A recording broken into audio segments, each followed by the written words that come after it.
તો ધોરણ 12ની બોર્ડની પરીક્ષામાં ચોરી મામલે તપાસના આદેશ આપી દેવામાં આવ્યા છે। રાજકોટ જિલ્લા શિક્ષણ અધિકારીએ તપાસના આદેશ આપ્યા છે। ત્યારે રાજકોટની ત્રંબામાં આવેલી પોપ્યુલર સ્કૂલની આ ઘટના સામે આવી, જેમાં વોશરૂમના બહાને જઈને ચોરી કરાવતા હોવાની ફરિયાદ દાખલ કરાઈ છે।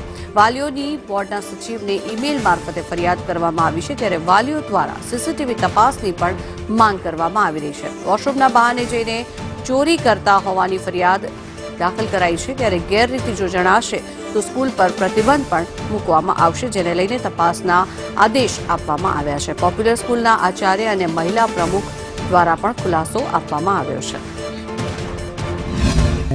ત્યાં બાળકો ચોરી કરતા હોય છે। અમે 3-4 વાગ્યા સુધી વાંચી તો અમારો શું વાંક, અમને ન્યાય મળવો જોઈએ। એ બધા ચોરી કરીને પાસ થાય, સારા ટકા લાવે, સારા માર્ક લાવે, અમે મહેનતથી પાસ થાય છે। ત્યાં વોશરૂમ દ્વારા ચોરી થાય છે। 2-3 બાળકોને એક હારે વોશરૂમ મૂકે, તેના રિલેટિવ હોય કે તેની સ્કૂલના હોય તો એને 2-3 હારે જવા દે। અમારે એકવારમાં પણ ના પાડી દે છે। બધાય પેપરમાં ચોરી તો થાય જ છે। ઇકો ને બીએ બેમાં થઈ હતી, બેમાં માઇક્રો કોપી દ્વારા થઈ હતી। માઇક્રો કોપીમાં 1 થી 20 MCQ હતા, 10 VSQ હતા ને બધાય પ્રશ્નના મુદ્દાઓ હતા। આ છેલ્લા 2 પેપરથી અમે જોઈ છે કે મારી બાજુમાં અને મારી આગળ માઇક્રો કોપી આવે છે। પહેલા મને શંકા ગઈ કે કાગળિયા હશે, પણ ના, માઇક્રો કોપી આવી। અને છેલ્લે અમે બહાર નીકળીને ત્યારે પણ માઇક્રો કોપી દ્વારા ખીચામાં નાખીને અથવા રૂમાલમાં સંતાડીને લઈ જવામાં આવે છે।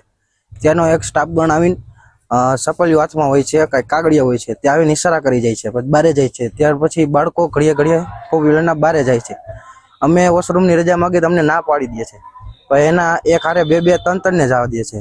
એ ત્યારે અમને શંકા ગઈ, તો પછી આવ્યા ને અમે એના ઉપર ધ્યાન રાખ્યું ને તેની પાસે માઇક્રો કોપી હતી અને હાથમાં લખીને જાય, જેને જે પ્રશ્ન ન આવડતો